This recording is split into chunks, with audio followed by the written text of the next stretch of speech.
So very quickly, I realize that we have run out of programs, which I apologize for. But, you know, digital age and all that. If you've got a cell phone and you want to take a quick picture of a program, maybe somebody near you has one, that way you would have something in front of you to look at. That would be awesome if you can share one with a person next to you so that we can make sure everybody has access to one, okay? Thank you.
Well, good evening. And greetings. On behalf of all of us at Juniata College, it is my privilege to welcome you to another Bailey Oratorical contest here at Juniata College. And what a lovely, great crowd we have. So give yourselves a round of applause.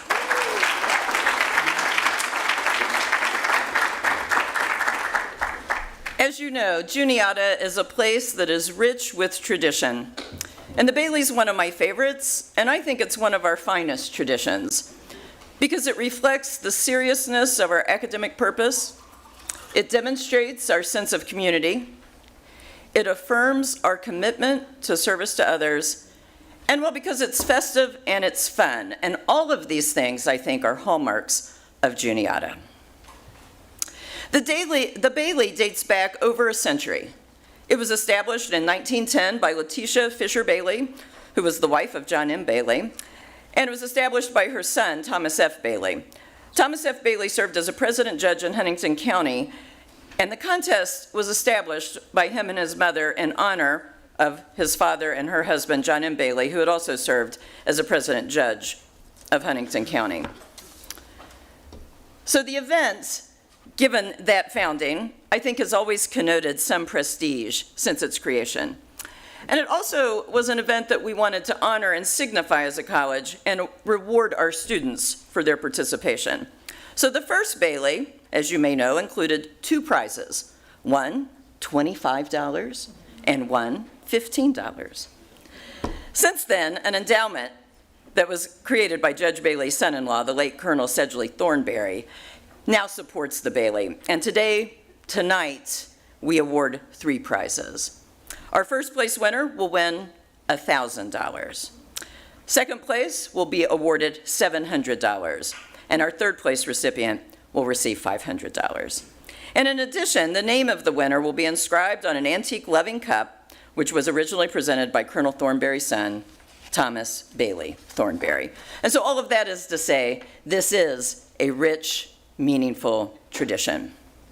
So we celebrate this oratorical contest as the oldest ongoing tradition of academic excellence that we have at Juniata College. And I think it's worth mentioning that traditions aren't sustained without a sense of purpose and without commitment, ongoing commitment from a wide array of folks. I probably should have introduced myself to those of you who may not know me. I'm Lauren Bowen, and I've worked as the provost at Juniata for the last 10 years, and this semester I am serving as the president while Jim Troha is on sabbatical. And so I bring greetings to you from Jim Troha, from his sabbatical. This is an annual moment in which he always revels. I imagine he is watching the live stream somewhere, and he is cheering for each and every one of you. I also want to recognize Donna Weimer, who sustained this tradition for so many years. And I think she is also with us in spirit, if not on the live stream tonight. I want to acknowledge the faculty and the staff who have made tonight possible. I want to recognize and thank tonight's judges and all of those who judged the preliminary round as well, two of whom I think are in the audience. And mostly, I want to congratulate each and every student who participated in this year's Bailey, and especially recognize our 7 finalists this evening. Please, a round of applause for them.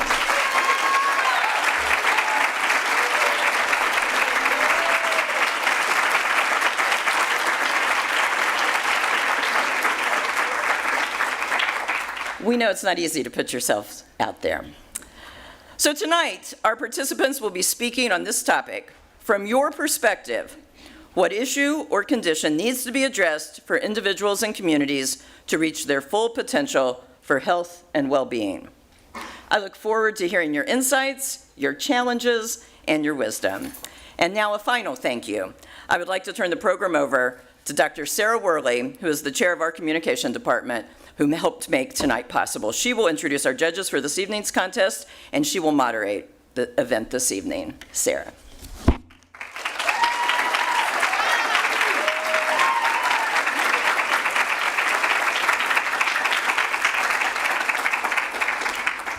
Thank you, Dr. Bowen. Good evening. Professors Lynn Cockett, Jared LeGroux, Rob Lozon, and Muniray Bozdemir and I extend a warm welcome to each and every one of you, both to those who are here with us in person, and I love to see we have such a full room, as well as those who are viewing online. We are thrilled that you have chosen to join us for this evening's beloved Juniata tradition. Many other things I'm sure you all could be doing, but you chose to be here, and for that we are very grateful. Tonight we gather here not just as spectators, but as witnesses to the power of eloquence and diverse voices. The Bailey Oratorical is more than just a contest. It's one of Juniata's oldest traditions, and more importantly, a platform for the exchange of ideas, a celebration of articulate minds, and a testament to the importance of free speech in shaping our shared future. In a world that is constantly evolving, where ideas clash and opinions diverge, it is essential that we foster spaces like this, ones that embrace and champion the art of expression and allow us to revel in the power of words and ideas. For the 2024 Bailey, as you heard, students were asked to consider that a modern conception of health is rooted in the understanding that it is much more than just the absence of disease. As such, they were asked to make the case from their perspectives for the issue or condition that needs to be addressed in order for everyone to reach their full potential for health and well-being. Over 20 students from across disciplines and departments courageously shared their responses to this prompt during the preliminary round just 1 week ago. Kudos to all of you who participated. From those participants, 3 fantastic Juniata alumni volunteered 10 hours that Saturday, listened closely, and deliberated carefully to select tonight's finalists. I want to take a moment to acknowledge and thank our preliminary judges for their thoughtfulness and commitment. Allie Goulden, class of 2019, Taylor Halibut, class of 2020, and Tessa Sinnell, class of 2021. I would also like to thank Jane and Guy Croyle, class of 95 and 72 respectively. Jane is a 2-time Bailey winner, and they have been very generous supporters of the Bailey for many years, donating the engraved clock prizes for our award winners. We are really glad to have you here with us this evening. Thank you. And lastly, I would like to take a moment to acknowledge the good work of the talented staff members here at Juniata who have made tonight possible. Allie Sones, Zach Foltz, Cole Handerhan, Joe Tyler, Adam Steele, April Fagley, and our fantastic facilities and catering crews. Your work is greatly appreciated. Please help me thank them all for their contributions.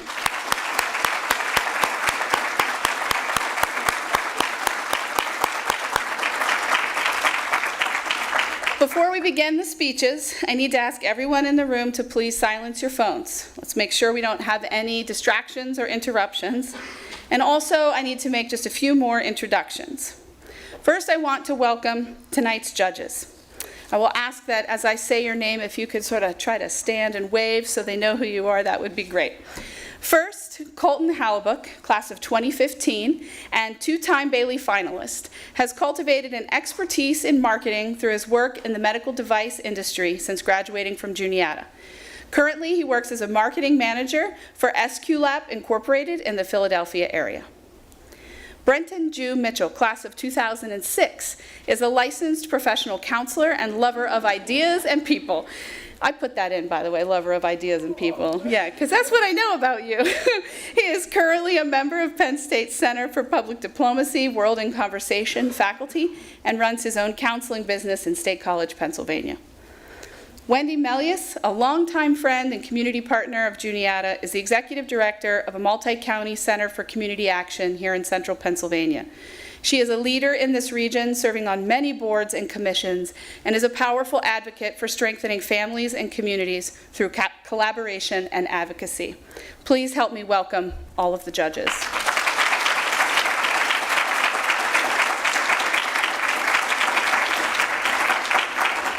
Many have wondered what the judges will be looking for as they deliberate and evaluate to determine tonight's winning speeches. Speakers will be evaluated on their overall effectiveness and ability to present a well-supported, original, and compelling argument that is timely, audience-centered, and delivered effectively, which, as you are about to hear, will be no small task. At the end of the speeches, the judges will leave the room to select tonight's winner, and the in-person audience will have a chance to vote for the People's Choice winner. All of these awards will be announced tonight after the judges return from deliberating. So, without further ado, let me introduce you to tonight's speakers, who will present in the following order. So for those of you who are keeping track in your program, we will start tonight's evening with a speech from Nicole Montes Pérez, followed by Isabel Kruse, Gillian Cunningham, Yoselin Kearney, Lillian Case, Molly Sheets, and Dan Cummins. To our speakers, you each bring a unique perspective to this year's topic, and tonight you have the opportunity to inspire, challenge, and captivate us with your words. To you, the audience, as we listen to tonight's speeches, let us do so with an open heart and an open mind. Let us cherish the diversity of thought that defines our Juniata community and celebrate the power of words to bridge gaps, build understanding, and create positive change. On behalf of the Comm Department, we hope you enjoy.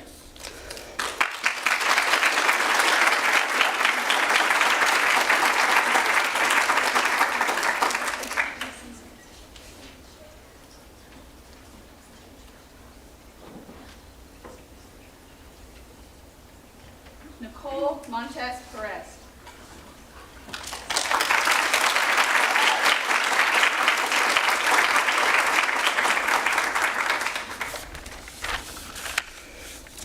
Nicole Montes Pérez. In a quiet place like Huntingdon, I often find myself forgetting just how loud home is. When I think of Los Angeles, I can almost taste the sweet, shaved ice that Mexican street vendors sell at every corner in the summer. I can hear the small businesses blasting the music of creators who grew up in those same streets, not hoping to reach stardom, but hoping to tell a story about the city that raised them. I can see families enjoying the perfect weather in parks, each partaking in cultural practices that make them feel comfortable in their own skin. When I think of Los Angeles, each life I visualize is imperfect, each as healthy and well as they're allowed to be. I am proudly every bit of Angelino as you'd expect, and if you'd like an idea of just how ignorant I was toward Pennsylvanian culture, then I'm willing to stand here in front of you and admit that I once referred to Jimmy Buffett as Jimmy Buffet, which I have yet to hear the end of. I'll even express to you how confused I still am about having attended a party celebrating a groundhog named Phil. Now, aside from the joys back home that ignite a warmth in me, when I think of Los Angeles, I also think about how a community's racial identity and economic class determines the quality of their environment in terms of housing, food, medical care, and education, and how these disparities are further encouraged by our own ignorance. For instance, I think about how it is almost impossible for minorities to purchase houses in what are considered livable neighborhoods. For this, we can accredit redlining and racially exclusive real estate agents. I think about terms like organic and raw, printed on grocery labels, advertised as the healthiest foods, or in other words, inaccessible to the poor. I think about people of color being 30% more likely to be misdiagnosed due to colorblind medical practices.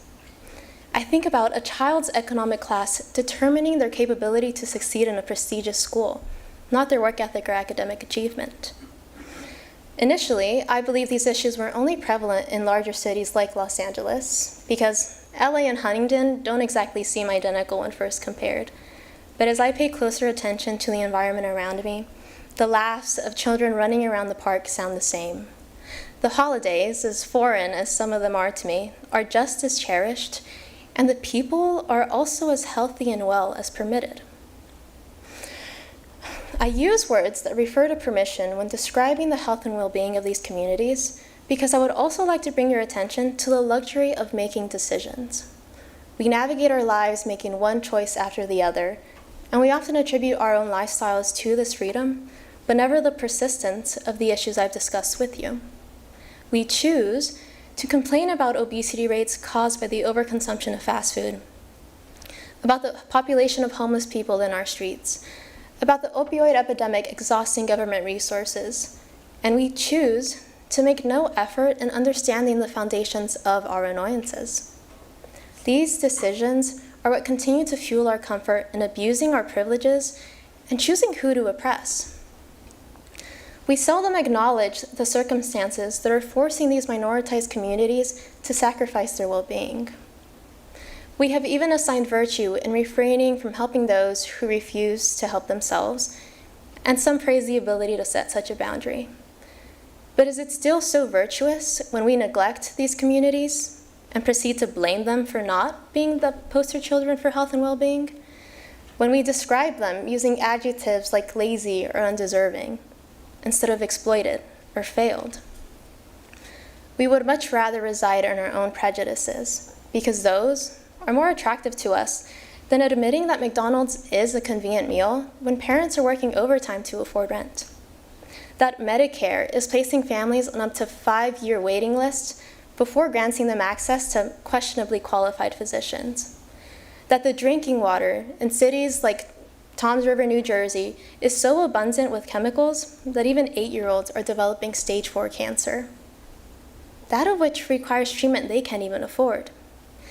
And that the schools of our children would much rather send them to jail than to invest in the proper resources to accommodate their challenges. We are well rehearsed in willful ignorance, but when we do approach these issues, we do so hungry to assign accountability, and yet we hardly ever direct it toward ourselves.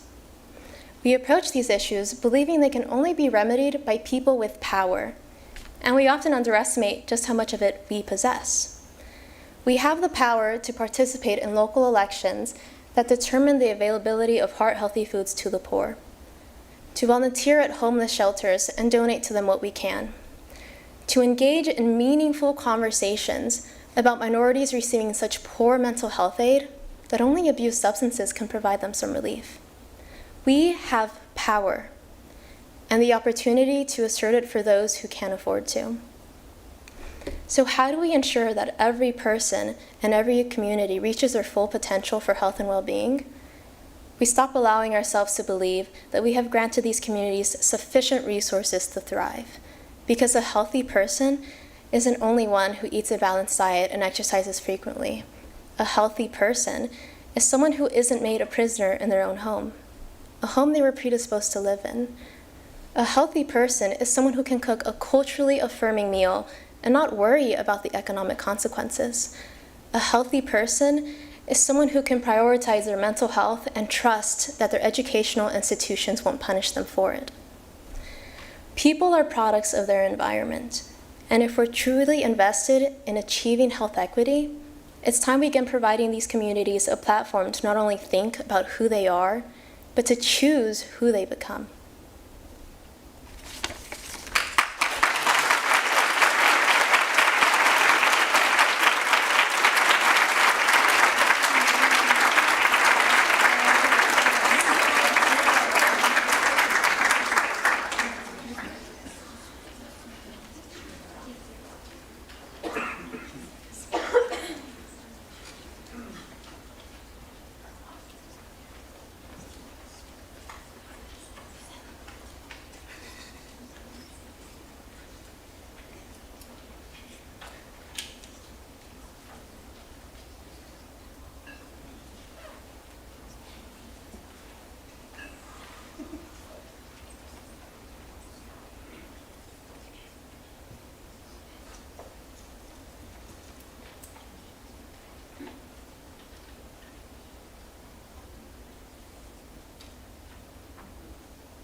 Isabel Kruse.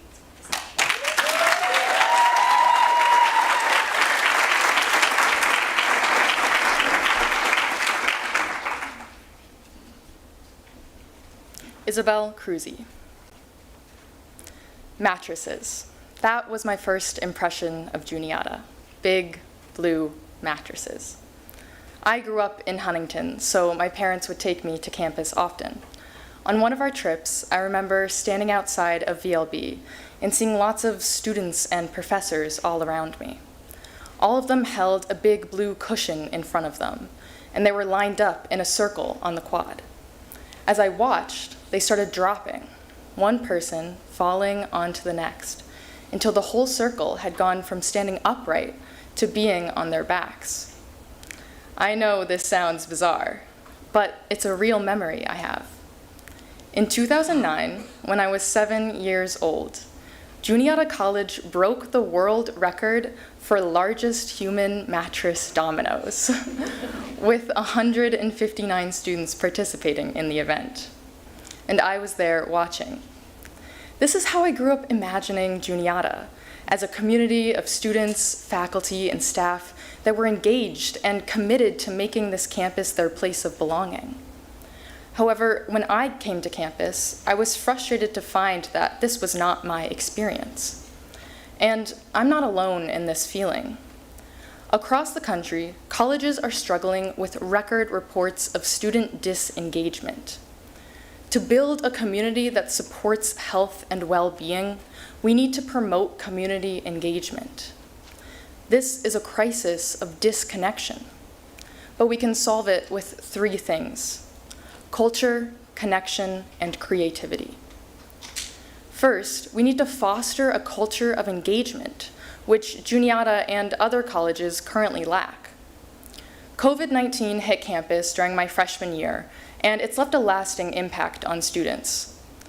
On campus currently, student government lacks senators and representatives, and the sophomore class doesn't have a president.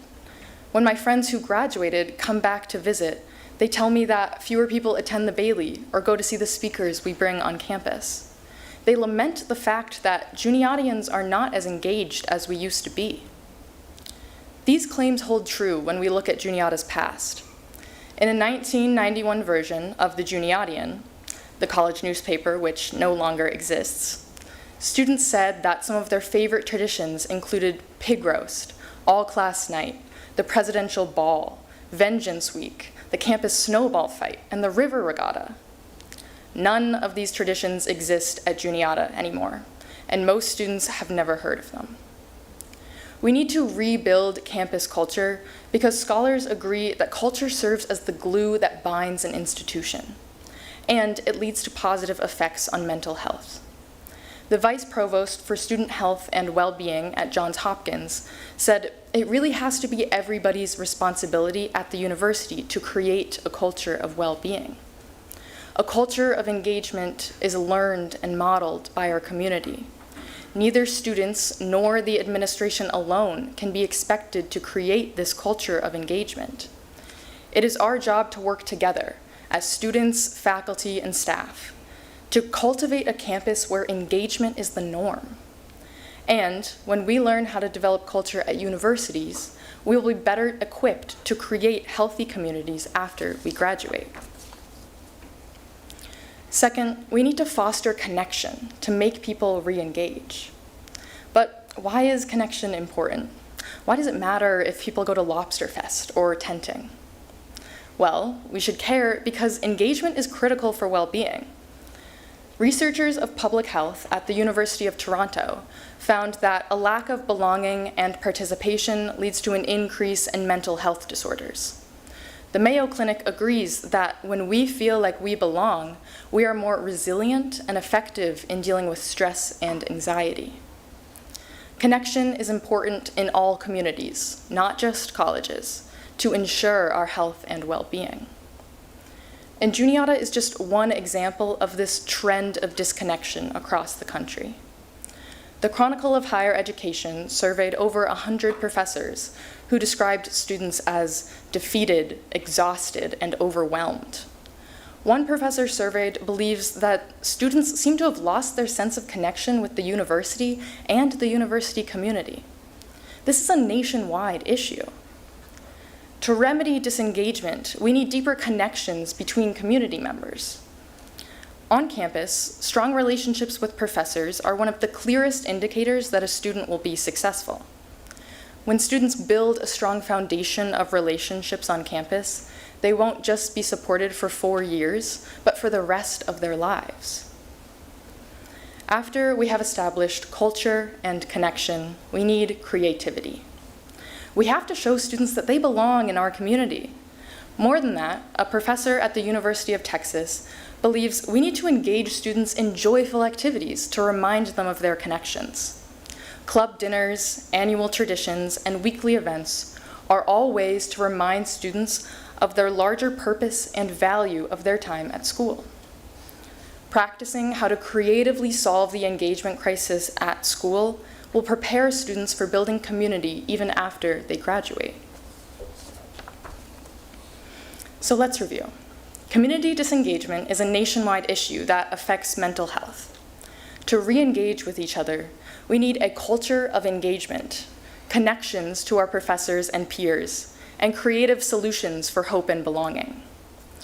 To implement our creativity and build more engagement, I propose a new tradition. I think we need to break our own mattress dominoes record. You see, I couldn't find any official documentation of who owns the collegiate mattress dominoes record, but I also didn't find a record of any college that had more than 159 students participate. So Juniata College is the national champion in human mattress dominoes. But we can't stop there. We need to unite to break this record, not just for our own egos, but for the benefit of students across the nation. By completing mattress dominoes here, Juniata will inspire other schools to find their own mattress dominoes. And most importantly, we will inspire more student engagement. So, I'm calling on all my fellow Juniatians to unite on the quad with our twin-size Blue XL mattresses in tow to reignite this tradition, and with it, our communal health and well-being.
Gillian Cunningham.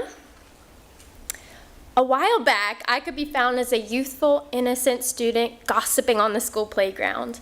I wore my brother's hand-me-downs and could be described as a bit nerdy. But my best friend, she was amazing. 11-year-old me looked up to my ever-so-popular best friend who went by the name of Alicia.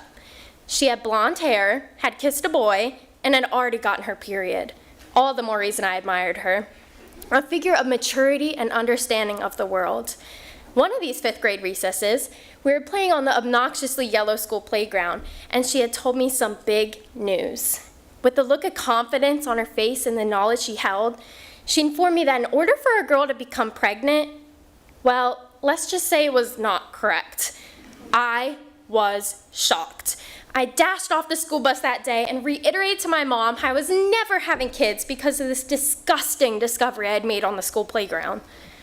That day, she signed me up at our health class to learn about my changing body. Guilt, confusion, misunderstanding were feelings my younger self had surrounding the topic of sex. My mom could not even rely on my school to provide this information us kids were so clearly already aware and curious about.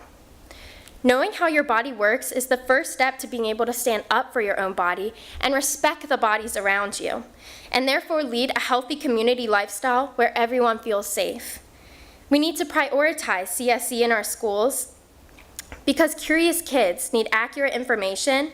Accurate information enables healthy choices, and healthy choices creates a healthy society. The current state of sex ed in America is atrocious, and we need to make a transition from pure biological sex ed to comprehensive sexuality education, or CSE. Kids are curious, and without proper education, they can get some crazy ideas. My 5-year-old cousin has come up to me during one of our many play dates and has declared that he is better than me because he has a PP and I do not. While quite false in his statement, he is conscious of the anatomical differences between us at a very young age. He's proven himself deserving of knowing baseline facts of how his body works and why having certain body parts does not justify a betterness. While he may appear perfectly healthy, his education is failing him. The statistics relating to sex ed are startling.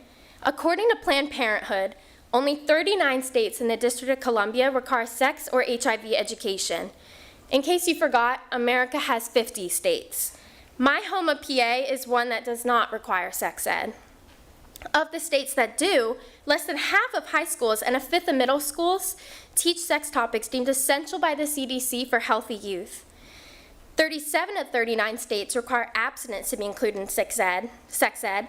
Only 18 states require birth control be discussed, and that everything taught is medically accurate. Medically accurate. In fact, a close friend of mine here at her school was told that the clitoris was a made-up farce, and it was excluded from diagrams completely. Furthermore, 6 southern states prohibit talking about the LGBTQ+ relationships, and some may actually require that they're talked about negatively. Personally, I had to take health class in 9th grade if I wanted to turn my tassel at graduation. I learned how much caffeine to consume in a day, how to take my blood pressure, and other beneficial topics I have forgotten about today as I chug my Trenty Starbucks. Sex ed was saved for the end of the quarter, but because my chatterbox teacher had a habit of getting off topic, we never really covered the information. I had to take an elective childcare class to learn about my anatomy, birth control options, and what happens when you are pregnant. It was great because there were some boys in the class as well, so they got to hear this information too. I was 17 when I took this course. A mark at time, youth have intercourse for the first time, and this was an optional course. I did not formally learn about the phases of my cycle until Bio 101 here at Juniata, which again relies on a student's interests. Famous TikTokers have been asking men on the street how many ovaries a woman has, and they struggle. Answering 20, 100, 57, it's 2. Imagine going through your whole life not knowing how many ovaries a woman has, but feeling justified to decide what she does with her body. We're simply not educated, and our society is a direct reflection of it. When I finally learned about my body, I felt empowered, and it made me understand that knowledge is power. CSE helps students make healthy and safe choices, appreciate sexual diversity, avoid unintended pregnancy, develop empathy, increase media literacy, and significantly prevent sexual abuse and violence. According to the World Health Organization, CSE gives young people accurate, age-appropriate information about sexuality and their sexual and reproductive health, which is critical for their health and survival. Not all children can talk to their family and rely on schools to provide information friends cannot. Us women have been put down by society for centuries. Voting rights, objectifying portrayals in media, tolerating slurs for desiring pleasure are things we have suffered from, just to name a few. Similarly, men have been living through the pressures to be the breadwinner, to be the ones who do not feel emotion.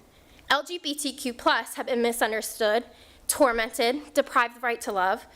We all have bodies, and we all interact with the bodies around us. We all have a right to know about them.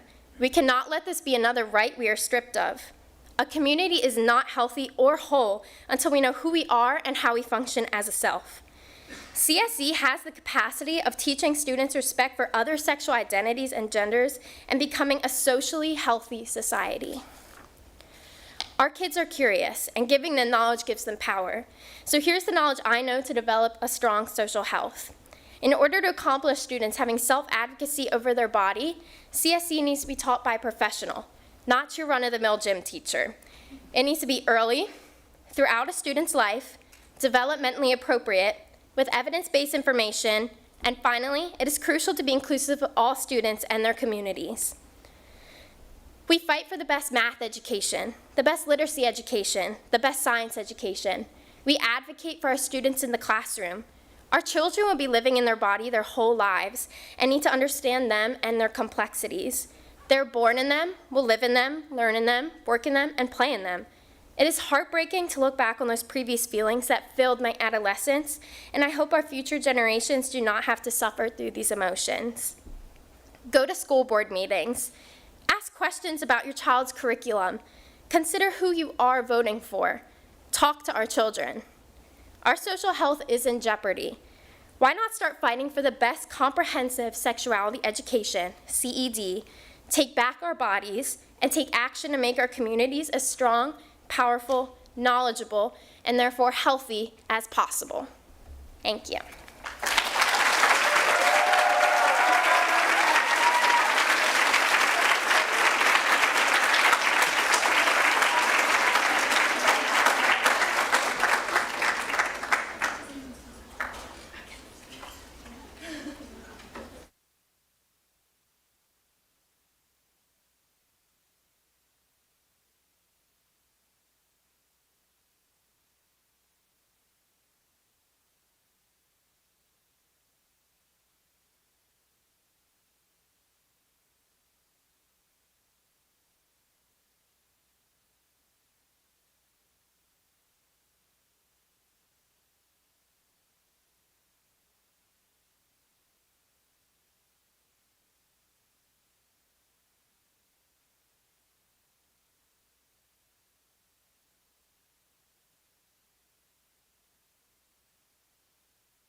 Yoselin Kearney.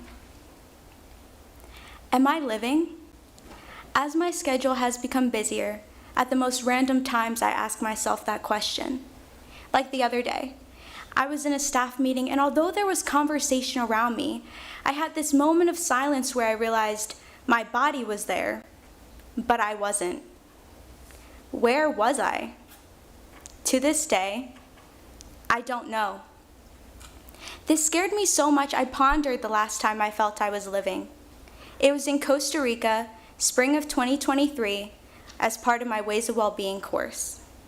The reason I knew I was living was because I slowed down. Today we live in a world where having a spreadsheet of extracurriculars or resume boosters makes you stand out from the rest of the crowd. I'm not saying that isn't important, but I do believe one can lose themselves in the speed of things. I lost myself when I got carried away in the fast-paced culture we are all susceptible to getting lost in. To unlock optimal individual and community health and well-being, we need to challenge the norm and slow down. Only then can we develop a sense of self and the world around us. Slowing down improves our well-being by bringing us clarity through mindfulness, vitality through connection, and longevity through intention. Moving slower allows for heightened awareness and presence in life, paving the way for increased mindfulness and inner peace. Mindfulness is defined by the American Psychological Association as awareness of one's internal states and surroundings. In an outcome-driven culture, we lose sight of the present and ultimately ourselves. Our mindfulness disappears. Trying to keep up with the outcome-driven culture, I developed dissociation, which is a mental process where my person has a disconnect between the thoughts and feelings I have and my sense of identity. Since I have started to slow down, whether it be physically so I don't trip over my small feet, or mentally telling myself I'm walking across campus as I am walking across campus, it has allowed me to reconnect to my sense of self and the world around me. Even the simple act of standing here is a testament to my newfound awareness because I'm feeling all types of nervous. By slowing down and being in the present moment, we can begin to bridge the gap between our thoughts, feelings, and sense of identity. It allows for a deeper understanding of our experiences, enhancing our purpose in life, reducing stress, improving mental and physical well-being, our relationships, and more. By prioritizing ourselves in the now, we can become a healthier version of ourselves and navigate life with greater clarity. Living a deliberately slow-paced life not only fosters personal well-being, but also fertilizes the ground for nurturing meaningful human connections. So how do we change our sense of time? My communication courses taught me there's a difference between monochronic and polychronic time. In monochronic time, everything is linear, punctual, strict, and individualistic. Our lives are lived out through the hands on a clock. On the other hand, polychronic time is relational, centered more towards multitasking, flexibility, and prioritizing relationships. I experienced this when I saw one of my friends sitting in the cafeteria doing work. I had somewhere to be, but when I saw them, I couldn't help but notice they looked down. I pointed it out, asked how they were doing, and if it was okay for me to sit down. Once I got their approval, they shared a little bit about what was going on. Going out on a limb, I stated that I am at this point in my life where when I don't keep myself busy, think about the future, or am alone, I start to cry. Once I said that, for the first time during that whole conversation, they looked up from the screen and stopped doing work. A surge of energy went through their body, bringing life to our conversation. They told me that is exactly what they were going through, and they felt comfort knowing I was also experiencing that. Being me, I made a joke about how they love seeing me miserable, but we laughed it off. We slowed down together, not caring about getting to where we needed to be or completing what was due, but rather cherishing this feeling and moment of understanding. I never told them, but knowing they were going through that was also comforting to me. By embracing the slowness, we became alive again, vital, and our connection grew stronger.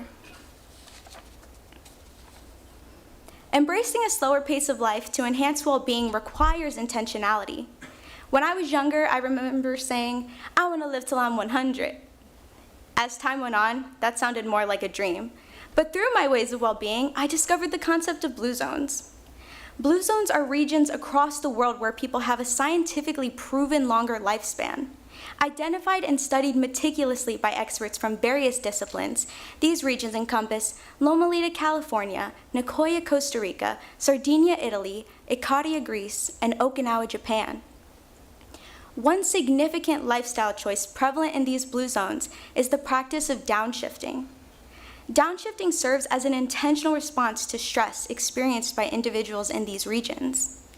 Despite their heightened sense of well-being, the residents of blue zones are not immune to stress, which has been linked to age-related diseases such as Alzheimer's, heart disease, diabetes, and more. For Okinawans, downshifting involved dedicating moments of the day to reflect on their past and ancestors. Adventists engage in prayer. Icarians prioritize rest, and Sardinians enjoy happy hours. Regardless of the activity, the essence lies in slowing down and carving out time for oneself. This deliberate act not only fosters a healthier, longer life, but also prompts us to contemplate our own routines, priorities, and longevity. I don't know about you, but I have no interest in dying young due to the frantic rush of daily obligations. Slowing down isn't just a luxury, it is a necessity. By embracing a slower pace of life, we can achieve clarity through mindfulness, vitality through connection, and longevity through intention, making it possible for us to achieve our fullest potential for health and well-being. Reflecting on my own journey, I've realized that amidst the hustle and bustle, I lost sight of myself. However, through these practices I participated during my Ways of Wellbeing class, I've embarked on the path to rediscovering who I am. Instead of asking myself if I'm living, I remind myself that I am. I would like the same for you, for all of us. We could all benefit from creating more time between classes or meetings, so I'm not out of breath when I step into my supervisor's office and they go, "You good?" Or we could implement a 4-day work week. These changes would create a more mindful and less rushed approach to life. Let us grant ourselves permission to prioritize moments of slowness into our lives. We all deserve to slow down from the relentless pace of the modern world, and by slowing down, we can truly prioritize and achieve maximum health and well-being.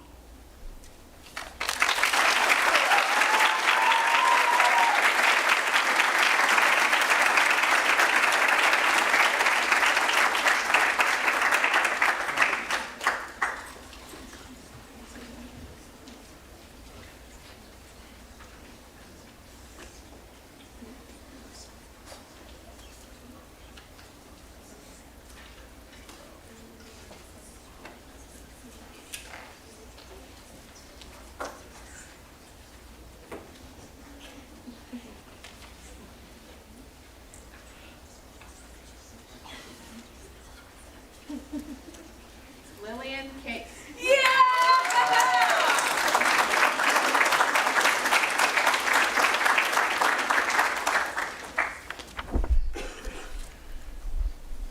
Lillian Case. So I know we're not in a classroom, but tonight I'm going to start with a pop quiz. What health hazard increases the risk of premature death by 50%, increases the risk of dementia by 40%, and, according to the U.S. Surgeon General, has the same mortality effects as smoking 15 cigarettes per day? I'll give you a hint. 60% of adults in the U.S. are experiencing it. Maybe even you. If you guessed loneliness, you would be correct. It is at an all-time high, and it is killing us. In fact, we, Gen Z, have been named the loneliest generation, with 79% feeling lonely on a regular basis. We are facing a loneliness epidemic. Luckily, a cure has been here all along. Libraries. You know, those places with the books. We already know that libraries can provide literary friends and health resources, but there's more to libraries than just what is found within the pages. They are powerful third places. Sociologist Ray Oldenburg coined the term third place to define a public setting outside of home and work that anchors the community through informal gatherings and inclusive atmospheres. By stimulating a community of health, libraries allow us to confront the loneliness epidemic. In fact, Andrew Carnegie, a philanthropist responsible for funding libraries across the country, once said, "A library outranks any other one thing a community can do to benefit its people. It is a never-failing spring in the desert." And in a desert known as loneliness, it is more important than ever that communities have access to a third place that encourages expression and belonging. Public libraries are a necessary third place, the spring in the desert, to quench the thirst of those longing for social connection. They are accessible, sustainable, stable places for connection. In order to become this space of connectivity, we must redefine what a library is. Not the cranky old librarian whose only words are shh, or dusty shelves with thick books, or daunting, dark buildings that immediately glue your lips shut. In the 21st century, libraries serve as an accessible place for talking, connection, and social events. Right here on Juniata's campus, we have the Staten Learning Commons, a re-envisioning of our library. To avoid stereotypes accompanying the word library and to indicate accessibility for all, the building became a learning commons. Yet, it serves the same purpose it always has, an accessible place for students to nourish their connections.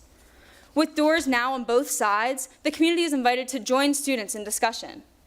Those originally seen as strangers morph into friends. The Staten Learning Commons has only been open for a month, but I've interacted with people that I hadn't much previously, all thanks to an impromptu game of hangman on the smartboard. Dr. Nora Lee, a scholar at the Population Research Institute of Penn State, claims that even just attending a third place makes a difference. Being in the presence of others decreases loneliness and provides the opportunity for connection to blossom. She claims that in order to escape loneliness, we must build a sense of community through third places. Libraries are the ideal third place, as they're free, which many are not. This easy access is recognized by communities across the nation, whose public libraries are surviving on volunteers and donations alone, and have been for years. As an elementary school student, Library Day was always my favorite. It meant I was able to see Green Valley Elementary School's librarian, Mrs. Nallow, who encouraged talking in her library and made sure that we were up to date on current events in all of her classes. She always reminded us that libraries weren't just a place for reading, but also a resource for success. Libraries assist in sustaining communities. The 2020 State of America's Libraries report shared, decades of research indicates that there is a positive correlation between learners attending schools with full-time, state-certified school librarians and higher scores on standardized reading tests. However, not all schools are making librarians a priority. In fact, the National Center for Education Statistics found that nearly 17,000 schools with libraries do not have a full or part-time state-certified librarian on staff. Public libraries fill the gap before and after school. Almost all public library systems have free homework help available and early literacy programs that encourage familial engagement. Research has found there is significantly greater engagement of parents and caregivers who participate in these literacy programs. Mario Lewis Small of Oxford University reports that staying connected to others through public libraries reduces the odds of depression due to isolation, as well as child maltreatment and behavioral issues. Libraries sustain the community through better education practices, which results in an improved family engagement and better standardized test scores. We've seen how libraries are spaces of accessibility and sustainability, but they also provide stability. In a world of the digital divide, more than 20 million households in the United States do not have broadband subscriptions, resulting in the inability to connect to the internet. Not having this access is a sizable disadvantage for social mobility. The Affordable Connectivity Program, or ACP, assists low-income households by discounting internet bills in order to make broadband more accessible. Yet, with limited ways to contact these households, many families were not able to take advantage of this program. Libraries bridge the gap, spreading the word and holding information sessions. In fact, the library effect is associated with a 6% higher ACP enrollment in zip codes with public libraries compared to those without. Furthermore, public libraries have the power to change the trajectory of a community's response to distress and return stability. In Anne Arundel County, Maryland, there was a public shooting at the local newspaper. In response, the County Department of Health paired with public libraries to distribute free gun locks and education. The same library offers GED classes, food pantries, and, as we've discussed, one of the most necessary things public libraries offer, free internet. So, it's now time for another pop quiz. What leads to a 50% increased chance of longevity, lowers levels of anxiety, depression, and loneliness, and leads us to better emotional regulation skills? I'll give you a hint. Libraries provide an accessible, sustainable, and stable space for it. If you guessed social connection, you'd be correct. Over winter break, my dad handed me my old library card. My name was worn off from years of use, but the love was still there. I know that I'm never alone if I can find a library, because if I'm not going to get lost in a book, I can get lost in a conversation. I ask you to end the loneliness epidemic by starting a conversation within your own community. Whether here on campus or at the Huntington County Public Library, there are strangers waiting for connection to cure their loneliness. But interest in public libraries is drying up, and they need our help. With a 28% decrease in library visits just last year, it is more important than ever that we make visiting a library a priority. And maybe libraries aren't your thing, and that's okay, but I challenge you to visit one anyway, because while they're not the only solution to loneliness, they have a clear positive impact on community health and well-being. And who knows, maybe a stranger becomes your friend, who introduces you to more friends, and that feeling of loneliness is replaced with a web of friendship and a healthy community that sustains us like a spring in the desert, a spring that washes away loneliness and nourishes life.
Molly Sheets.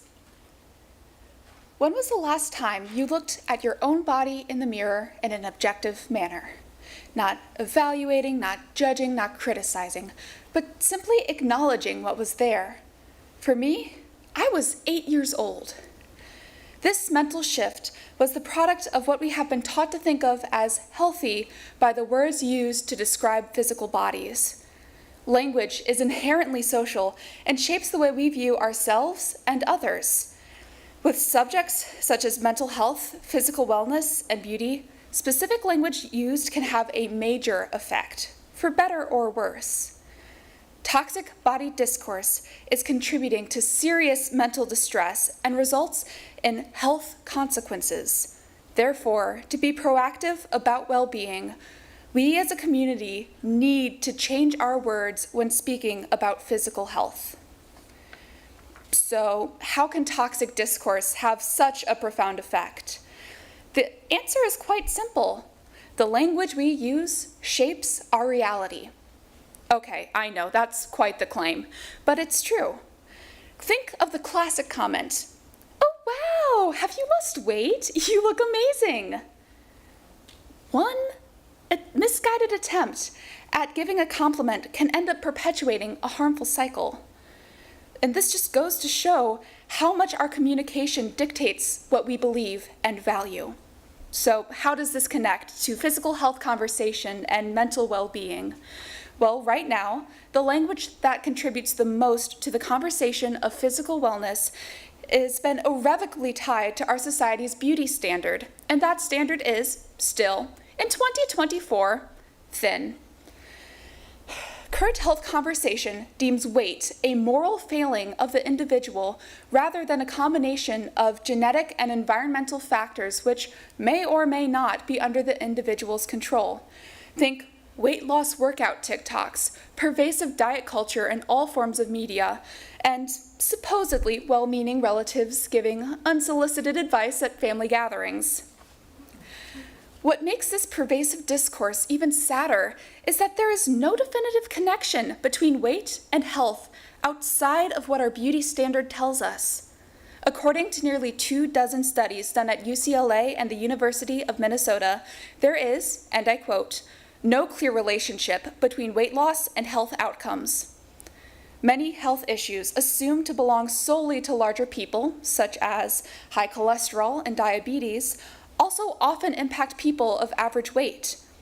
Fat is only a health issue because skinny or fit is the standard set by a discourse entrenched in outdated and irrelevant beauty standards.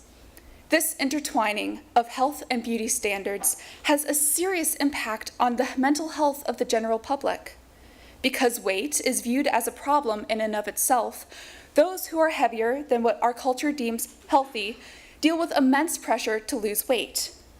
This pressure, along with social shame, leads to feelings of inadequacy and can lead to depression, anxiety, and even eating disorders.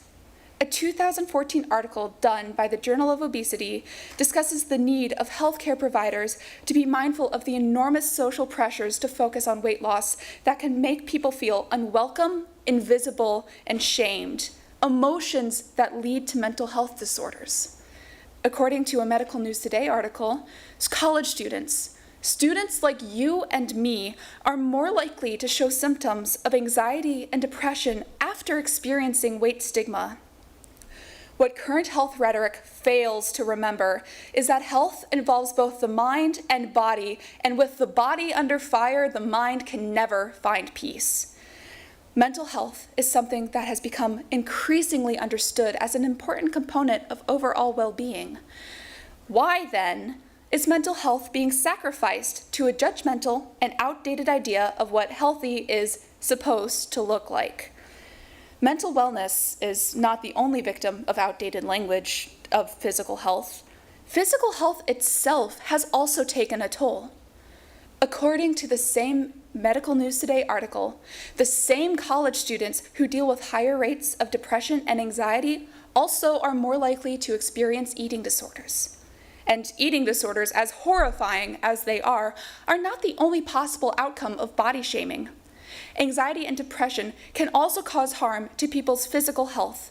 According to a New Zealand health survey, adults with anxiety, depression, and other internalizing mental disorders were as much as 2 times more at risk for serious health concerns such as stroke, arthritis, asthma, and chronic pain.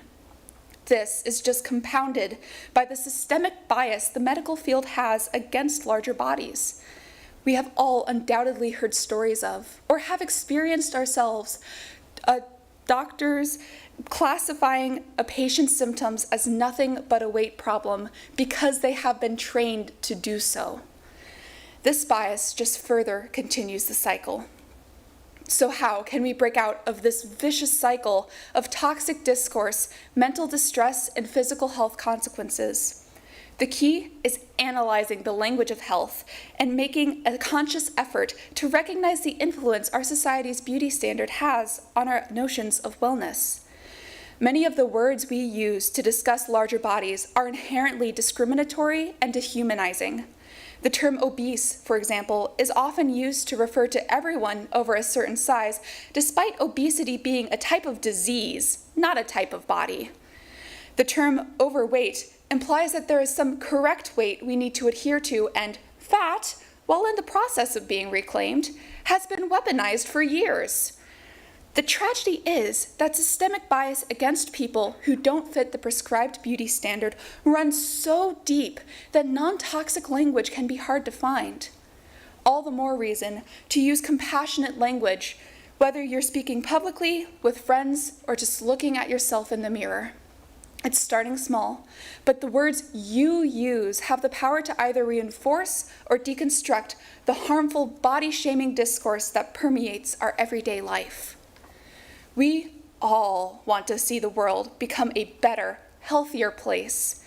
However, if we continue to treat physical health to the one-size-fits-all rhetoric that we have in the past, I fear we will only move backwards.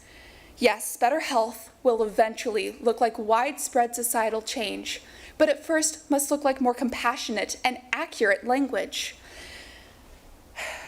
If we all adjust our language so that people are placed first and not their bodies, we will have a positive impact on the mental and physical wellness of our society. I wish I hadn't had to reevaluate the self-hatred I learned as a child due to the toxic discourse surrounding health and appearance. No one should have to, and yet many, many people do.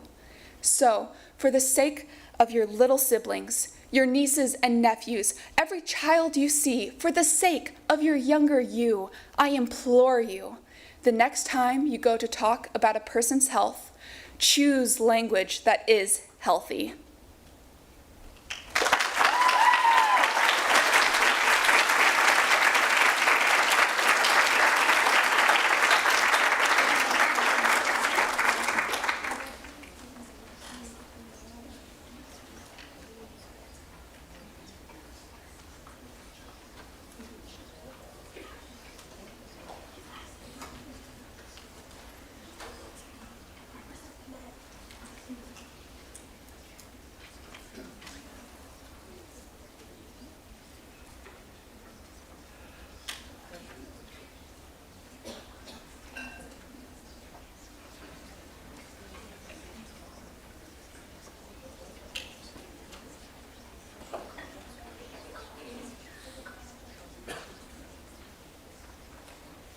Dan Cummins.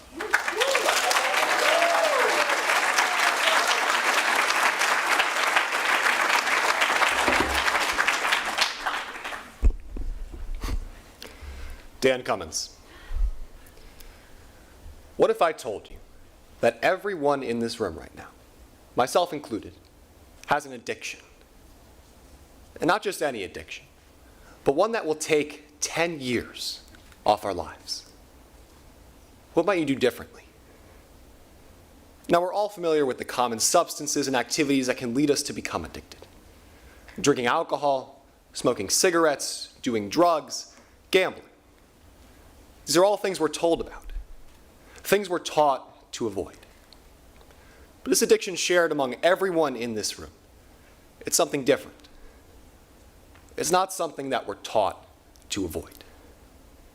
In fact, in many ways, it's considered a requirement to be a part of modern-day society, to get the full benefit of social circles, to connect with people across the world. This addiction, it lives in our pocket.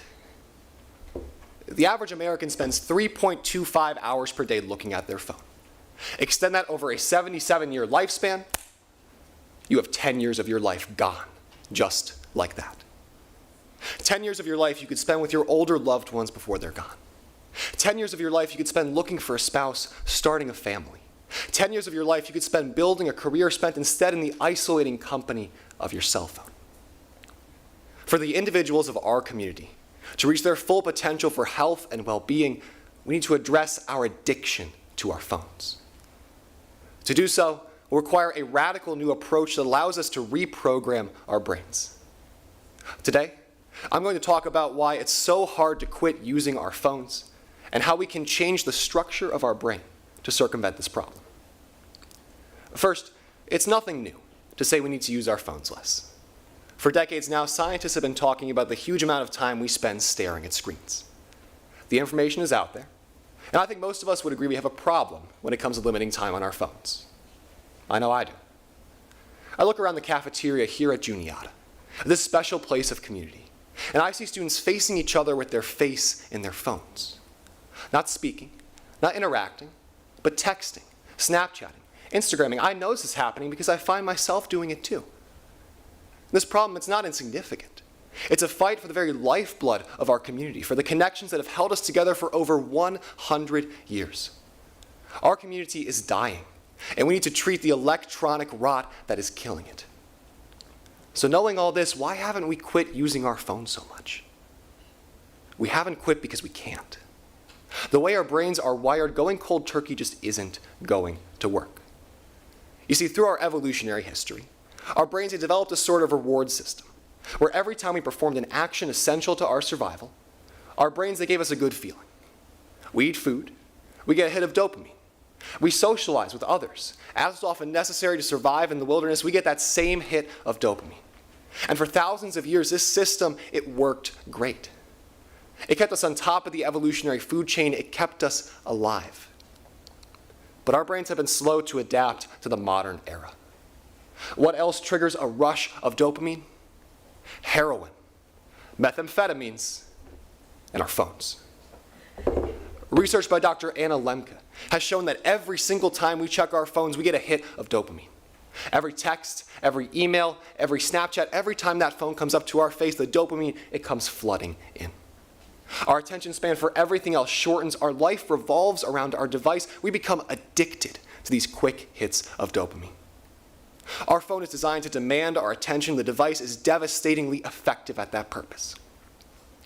And make no mistake, this addiction, it's by design. Social media companies hire experts called attention engineers. Their job? Get you addicted to your phone. Leverage the same principles that Las Vegas slot machines use to get you to spend as much time on your phone as humanly possible. Your phone is a designer drug. So how do we escape? How do we reprogram our brain's reward system to escape the addiction our phones are pushing on us? Science is increasingly pointing to the simple act of learning to do nothing. That is meditation. Now, if you're like I was, you're skeptical that closing your eyes, breathing deeply, and focusing on yourself can actually help change the structure of the brain, but the remarkable fact of the matter is it can. Research by Sarah Lazar of Harvard and Eileen Luters of the University of Auckland has found a consistent meditative practice actually reshapes the physical structure of your brain. You experience cortical thickening in your prefrontal cortex. Now, what does that mean? Your brain, it gets bigger. It gets stronger. You gain an increased ability to focus, and as your brain changes, the addictive hold your cell phone has on you, it fades. Now, I don't just come before you as a dispassionate advocate of this mode of treatment.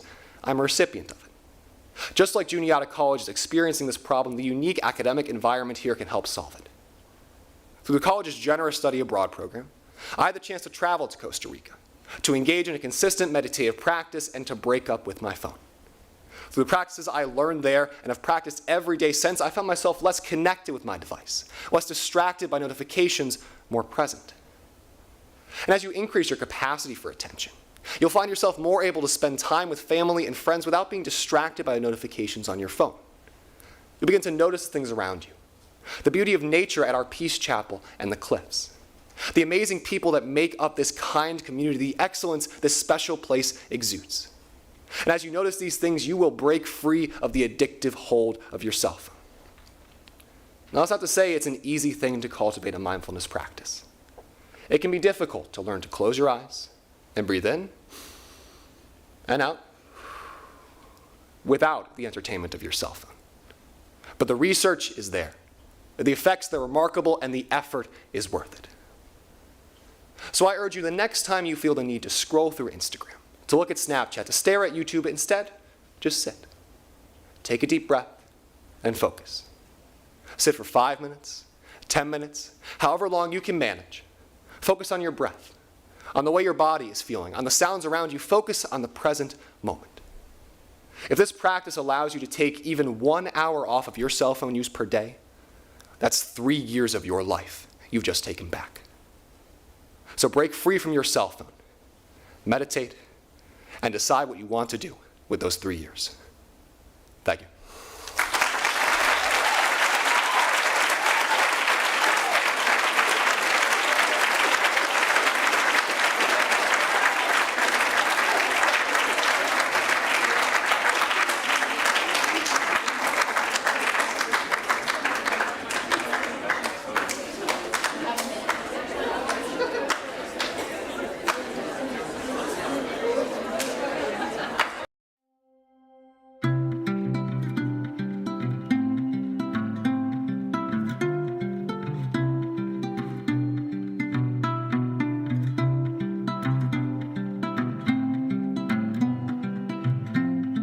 I had no idea. I mean, when we started talking about this, where's Dr. Bowen? And Justine, we started thinking about this concept. I thought maybe we'd have a small group of students who might be interested, not only students, but folks who were here back in 1963, a lot of them. Raise your hand if you were around. Juniata's People's Choice Awards, and that voting is for those in audience today.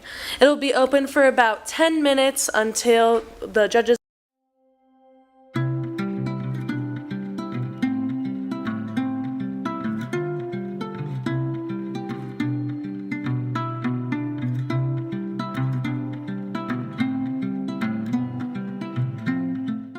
had no idea. I mean, when we started talking about this, where's Dr. Bowen? I mean, and Justine, I mean, we started thinking about this concept. I thought maybe we'd have a small group of students who might be interested, not only students, but folks who were here back in 1963, a lot of them. Raise your hand if you were around during that first period of time.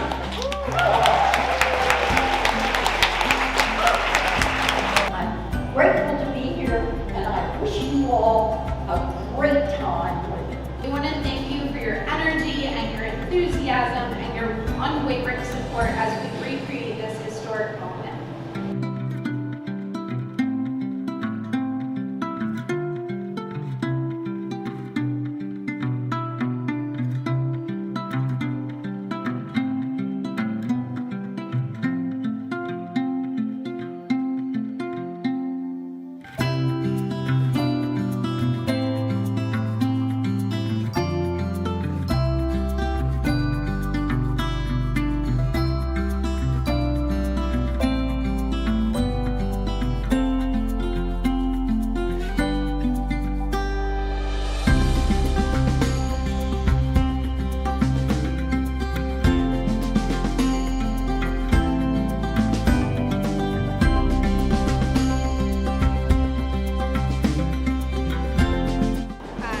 So excited for the new library. Stoked.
I'm Talia. I'm studying biology and Spanish here at Juniata, and I'm a junior.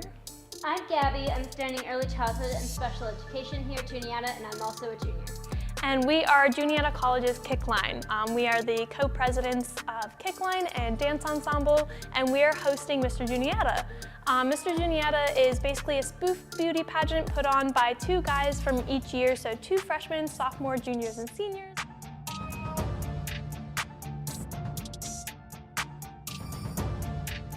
I'm Nash, I'm a freshman. I'm studying economics and conflict resolution. Fun fact about me is I'm the kayaking president, as I'm sure most people know by now. My name is Anthony Rackwitz. I'm studying environmental science. I'm only 5'7". Hi, my name is Luke Rakowski.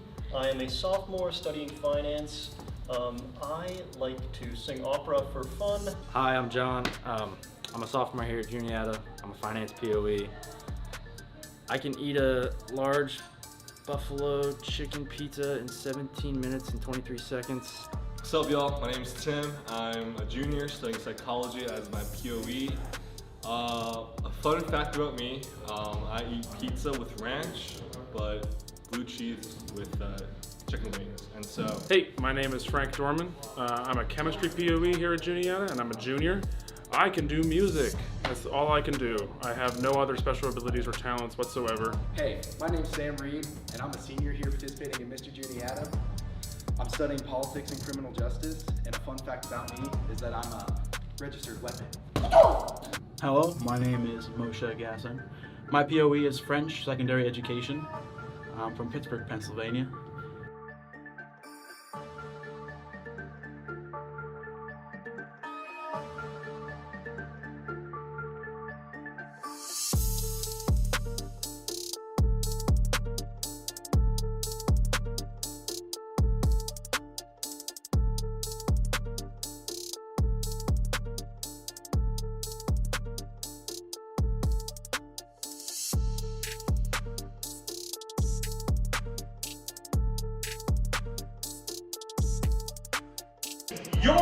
Juniata 2023 is Frank Dorman!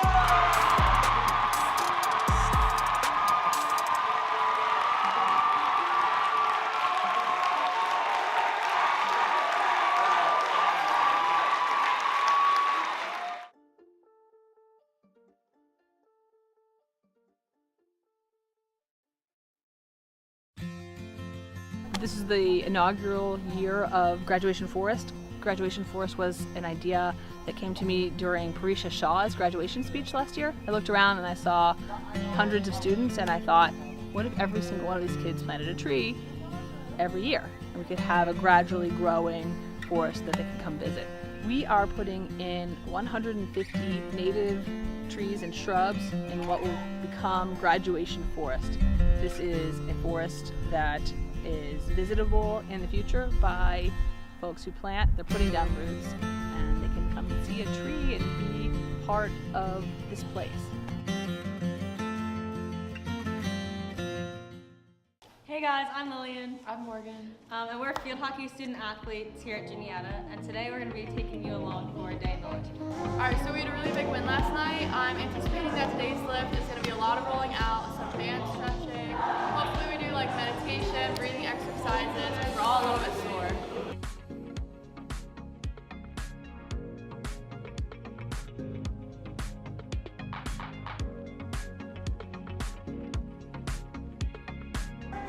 Good, backing up and hold. A little bit higher if you can. Good, keep your posture. Good, a little bit higher. Good.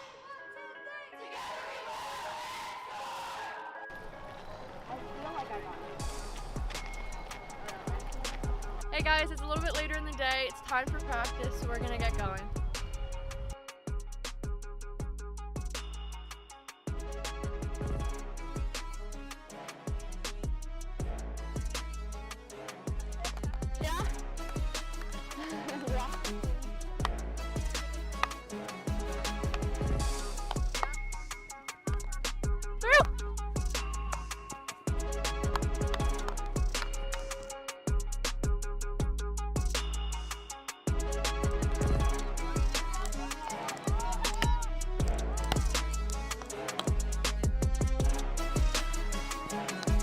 Good.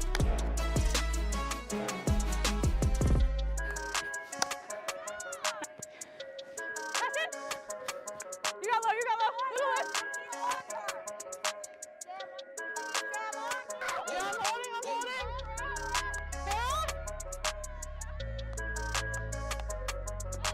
Why did I let that in? So that was a good practice. I'm looking forward to prepping for our game tomorrow and winning. I'm a little bit hungry. Dinner time! Smile and wave.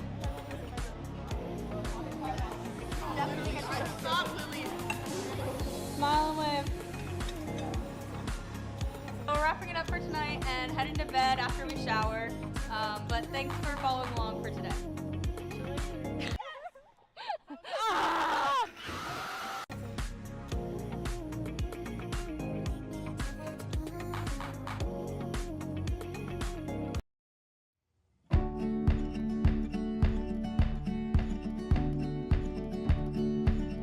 When I think about my time at Juniata, I think about two things: opportunity and community. The alumni community, the faculty community, so many different aspects of this is what made the Juniata experience really remarkable. The important thing to remember is that we're all part of a team. One of the things I learned from Juniata. Teams are important because each of us is special and good at one thing, but together we make the community we live in a better place.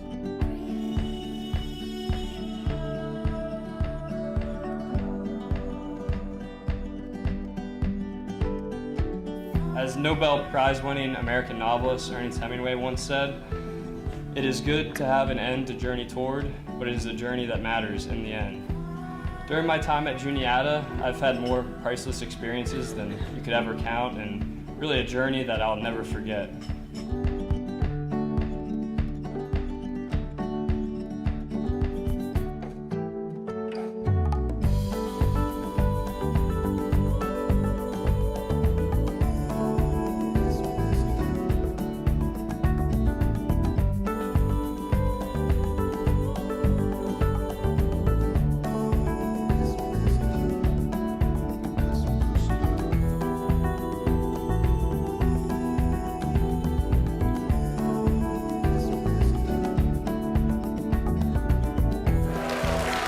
our class gift is $3,576,000, $319.73. I mean, when I think about these weekends and I think about what these dollars represent and what they bring to us as those who are here every single day in front of the students who have chosen Juniata, this impacts their lives from the moment they step foot on our campus, through scholarships, through internships, through all the experiences that all of you know about. And we just can't do what we do without you. So thank you so much for the Class 73 and your commitment and you paying it forward, because all of you were here on the backs of people that came before you, and you now get a chance to do that again for a new generation. So thank you so much, Class of 1973. We appreciate it so much.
What's up, Juniata? I'm Cade, and as some of you may know, I'm on the Juniata men's golf team, and today I'm going to be trying out for Hall Golf here in Founders Hall with the history department.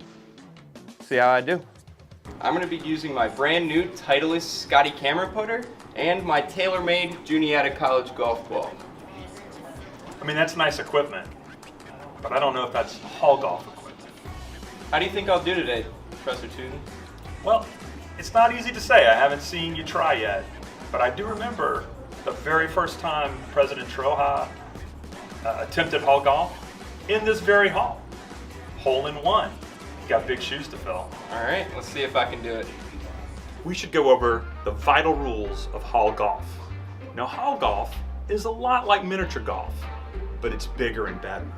It's almost like Minecraft meets miniature golf, because you get to make up the holes. You don't have to just take some generic holes with a dinosaur in it that somebody made 20 years ago. You can reimagine the hole every single time. So you gotta have a hole, right? Obviously. You're gonna need a club. You're gonna need a ball. But we got you covered. We got a lot of those. But there are some odd aspects of Hall Golf. For example, rubber duckies. They're not a conventional part of golfing. If your ball hits a rubber duck, you're dead. I mean, not you, your ball is dead. And you may have to stop playing, unless you putt and then hit a life lizard. If you do that, you get to keep playing. Now you're up another stroke, and you're probably further away from the hole. But it's still better than just watching everybody else play, isn't it? Professor Tootin's setting up the first hole of the day. Hopefully he doesn't make it too tough. But he said he's going to set up a classic one, so looks like he's got a triangle of death ducks up there. I'm going to line up my putt as if I'm on the course. I played Hershey Country Club yesterday. These greens are a little fast. It's pretty fast.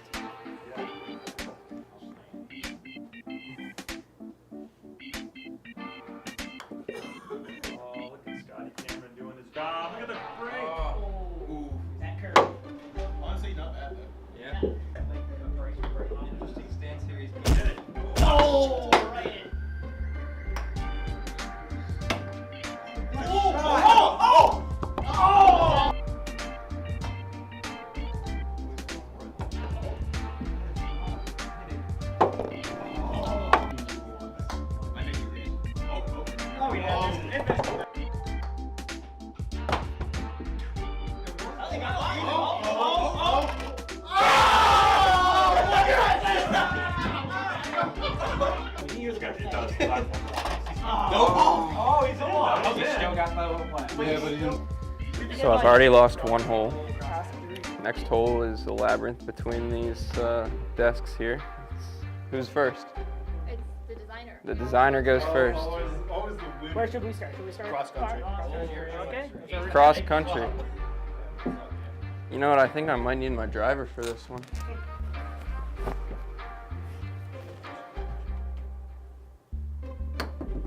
Oh, and too far of an angle. We need some death ducks out here. No! It's an unforgiving course. You know? It is. Fair point.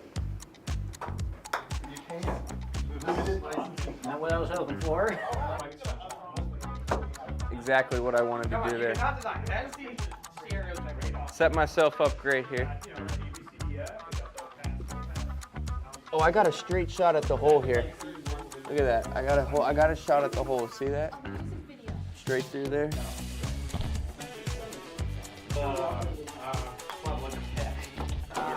No, okay.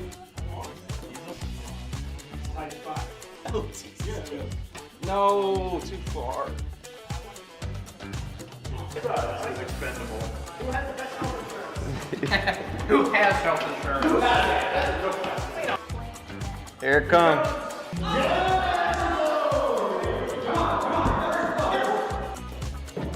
Whoa.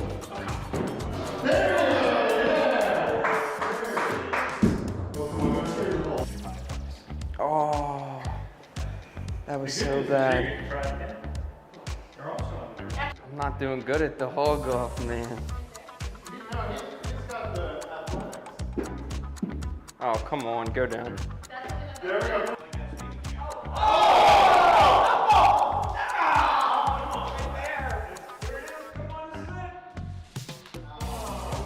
Challenging surface. Nice putt. Nope.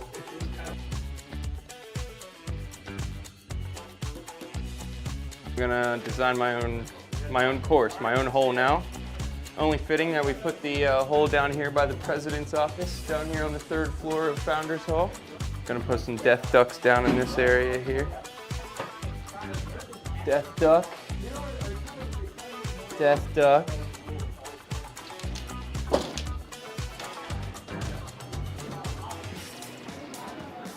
I think it's a challenging course. I put some small hazards in front here in the fairway. You got to get it through the chair, through the doorway, around the trash can.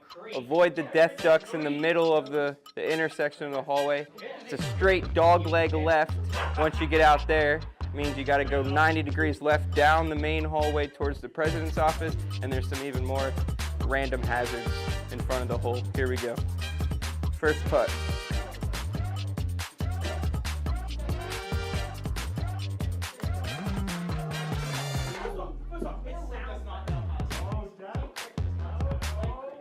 Settle down.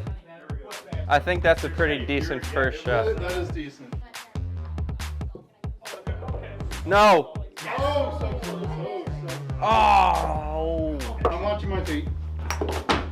There we go. Oh, Emily, Great pass. Oh, boss level. I don't know. I know we oh, come on. Yeah. There we go. Coming up.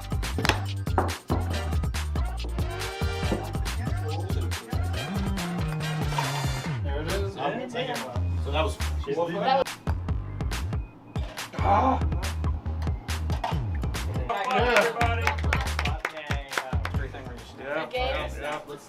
Trust your student. Thank you. Thank you for having me.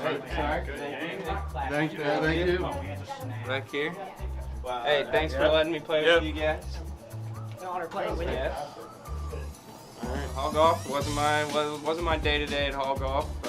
Might have to come back next week and try again, but I had a lot of fun with these guys and had fun designing the course. I think that was one of the harder ones today, so yeah, fun time.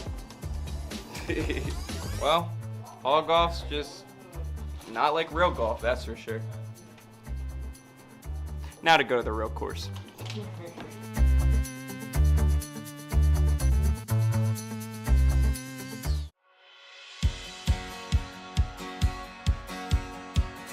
When I was a little girl, I always knew that I wanted to come to Juniata. I visited campus with my family for various homecoming and alumni events and just had this feeling that I belonged here. As undergraduates, we all looked forward to this day, this moment, some wondering if we'd ever make it. But these 4 years have changed us. Slowly, we were being molded and prepared for this moment. As a Juniata community, we have conquered obstacles and blazed new trails. I encourage you to leave here today knowing you have the mentality and grit to always be a Juniatian.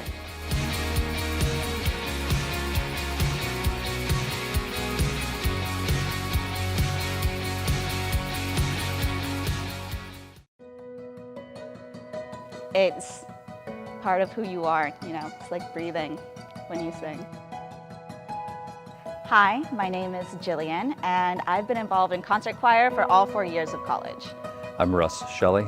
I'm a professor of music here at Juniata College, and I conduct the concert choir. Pursuing music after high school allows students the opportunity to build a new music community similar to the one they had in high school, maybe better than the one they had in high school. And so that group creates a passion that you can share.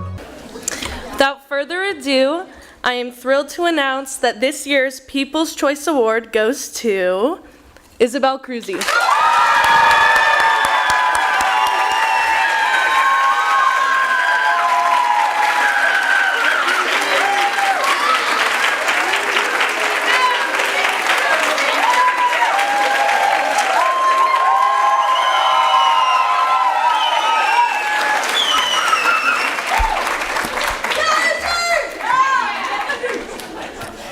Oh my goodness, how much fun is this? I was talking to some of you during the break, and it feels like each year it's tougher and tougher for these judges to decide. So again, another round of applause for everyone.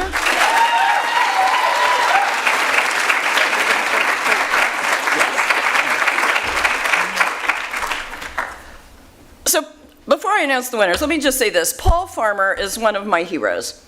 Paul Farmer is the founder of Partners in Health. He was a dogged advocate for access to health care such that all of us could reach our full potential in terms of our health and our well-being.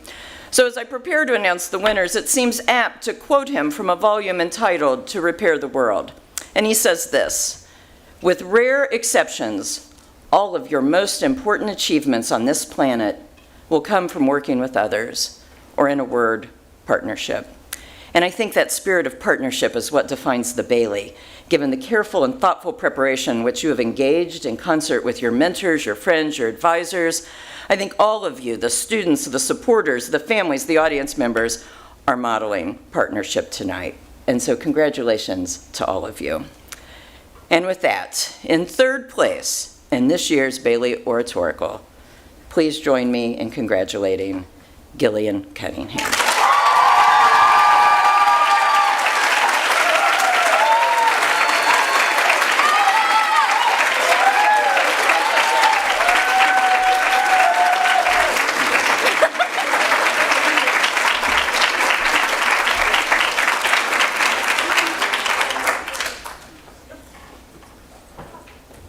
And in second place, Lillian Case.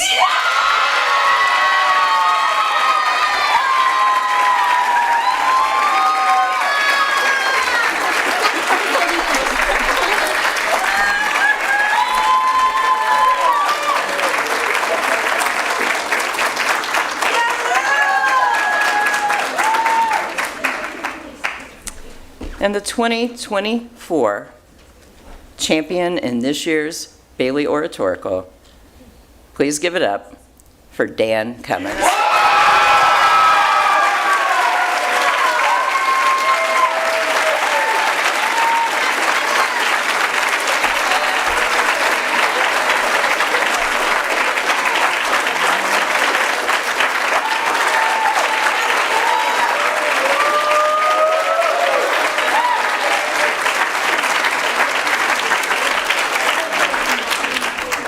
We so appreciate all of you being here tonight and celebrating with our 7 students. I'm going to ask those whose names were announced to please stay. All of 7 should stay for the photo ops that will follow. So I'd ask you to come up front. Thank you again for being here, and good night.